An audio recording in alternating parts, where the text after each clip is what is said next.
আমাদের জীবনে যতগুলো মৌলিক অধিকার রয়েছে শিক্ষা তার মধ্যে অন্যতম। কিন্তু প্রায় সময় অনেক মেধাবী শিক্ষার্থী দারিদ্রতার কারণে অর্থাৎ টাকা পয়সার অভাবে উচ্চশিক্ষায় শিক্ষিত হতে পারে না। মাঝপথেই থেমে যায় তাদের উচ্চশিক্ষায় শিক্ষিত হবার সেই স্বপ্ন। তবে মেধাবী শিক্ষার্থীরা যাতে মাঝপথে ঝরে না যায় সেই কথা মাথায় রেখে ডক্টর মোহাম্মদ ইউনুস স্যার কর্তৃক প্রতিষ্ঠিত গ্রামীণ ব্যাংক 1998 সাল থেকে চালু করেছে শিক্ষা লোন। যে লোন গ্রহণের মাধ্যমে আপনি আপনার উচ্চশিক্ষার পথকে আরও সহজ করতে পারবেন। আমি ব্যক্তিগতভাবে গ্রামীণ ব্যাংকের কাছে কৃতজ্ঞ। তারা আমার উচ্চশিক্ষার পথকে সহজ করার জন্য শিক্ষা লোনের ব্যবস্থা করেছিল। আজকের সম্পূর্ণ আয়োজন জুড়ে থাকছে শিক্ষা লোনের বিস্তারিত। আমি আমার বাস্তব জীবন থেকে আপনাদেরকে বলে দিব কিভাবে কখন এই শিক্ষা লোনের জন্য আবেদন করতে হয়, এ লোনের জন্য সার্ভিস চার্জ কত হবে এবং কখন থেকে এ লোনের টাকা পরিশোধ করতে হবে তা জানতে হলে সম্পূর্ণ ভিডিওটি আপনাদেরকে দেখতে হবে। আপনি যদি আমার চ্যানেলে নতুন হয়ে থাকেন তাহলে অবশ্যই চ্যানেলটিকে সাবস্ক্রাইব করে নেবেন এবং ভিডিওটি গুরুত্বপূর্ণ মনে হলে শেয়ার করে দিবেন আপনার পরিচিতজনদের মাঝে। প্রথমেই আমরা পরিচিত হয়ে নিব গ্রামীণ ব্যাংকের শিক্ষা লোনের সাথে। বিভিন্ন বিশ্ববিদ্যালয় ও কলেজে কোর্সসমূহে ভর্তি থেকে শুরু করে সাফল্যজনকভাবে শিক্ষাজীবন শেষ করতে এই ঋণ দেওয়া হয়। এর মধ্যে রয়েছে শিক্ষা উপকরণ ক্রয়, ভর্তি ফি, হোটেলে থাকা খাওয়া সহ প্রকৃত খরচের জন্য এই ঋণ দেওয়া হবে।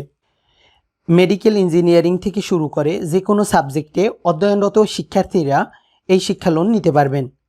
যেসব প্রতিষ্ঠানগুলো শিক্ষা লোনের জন্য বিবেচিত হবে তার মধ্যে রয়েছে যে কোনো পাবলিক বিশ্ববিদ্যালয়, 17টি বেসরকারি বিশ্ববিদ্যালয়, যে কোনো মেডিকেল ইউনিভার্সিটি অথবা কলেজের স্টুডেন্ট। দেখে নিব এ লোনের পরিমাণ কত হতে পারে।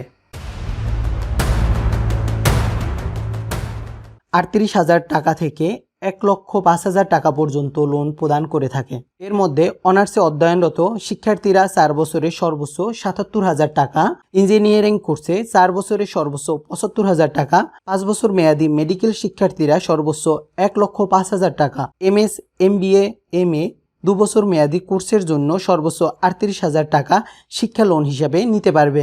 শিক্ষা লোন পেতে কিছু শর্ত রয়েছে, এবার দেখে নিব সেই শর্তগুলো। শিক্ষার্থী অথবা তার বাবা মাকে অবশ্যই গ্রামীণ ব্যাংকের সদস্য হতে হবে। সদস্যপদের মেয়াদ কমপক্ষে 1 বছর হতে হবে। শিক্ষার্থীকে 20 থেকে 25 বছর বয়সী হতে হবে। শিক্ষাজীবন শেষ হলে যত টাকা ঋণ নেওয়া হয়েছে তা মাসিক কিস্তিতে পরিশোধ করতে হবে। শিক্ষাজীবন শেষ হবার পরে 5% হারে সার্ভিস চার্জ দিতে হবে। গরিব মেধাবী শিক্ষার্থীদের জন্য শিক্ষা লোন কেন গুরুত্বপূর্ণ সে বিষয়ে কিছু কথা বলবো। এই লোনের যথাযথ ব্যবহারের মাধ্যমে একজন শিক্ষার্থী তার অনার্স এবং মাস্টার্স প্রোগ্রাম অত্যন্ত স্বাচ্ছন্দ্যের সাথে শেষ করতে পারবে। যেহেতু ছাত্র অবস্থায় এই লোনের কোনো টাকা পরিশোধ করতে হয় না, তাই শিক্ষার্থীদের উপর বাড়তি কোনো প্রেশার পড়ে না। একই পরিবারে একাধিক সন্তান এই শিক্ষা লোন নিতে পারে। মাত্র 5% হারে সার্ভিস চার্জ দিতে হয়, যা কার্যকর হয় শিক্ষাজীবন শেষে চাকরি পাবার পরে। এই ঋণ গ্রহণের মাধ্যমে শিক্ষার প্রতি আগ্রহ সৃষ্টি হয় এবং উচ্চশিক্ষা গ্রহণের পথ সহজ হয়। শিক্ষা লোন পেতে আপনাকে সঠিক উপায়ে এ লোনের জন্য আবেদন করতে হবে। গ্রামীণ ব্যাংকের লোন অফিসারের কাছে গিয়ে নির্দিষ্ট ফর্মে আবেদন করতে হবে। এক্ষেত্রে শিক্ষার্থী যে প্রতিষ্ঠানে অধ্যয়নরত ওই প্রতিষ্ঠানের প্রমাণাদি সহ যাবতীয় কাগজপত্র জমা দিতে হবে। সাধারণত লোন আবেদনের 3 মাসের মধ্যে এ লোন কার্যকর হয়। আশা করি আজকের ভিডিওটি আপনাদের জন্য উপকারী হবে। আপনার উচ্চশিক্ষার পথ সুগম হোক এই শুভকামনায়। আল্লাহ হাফেজ।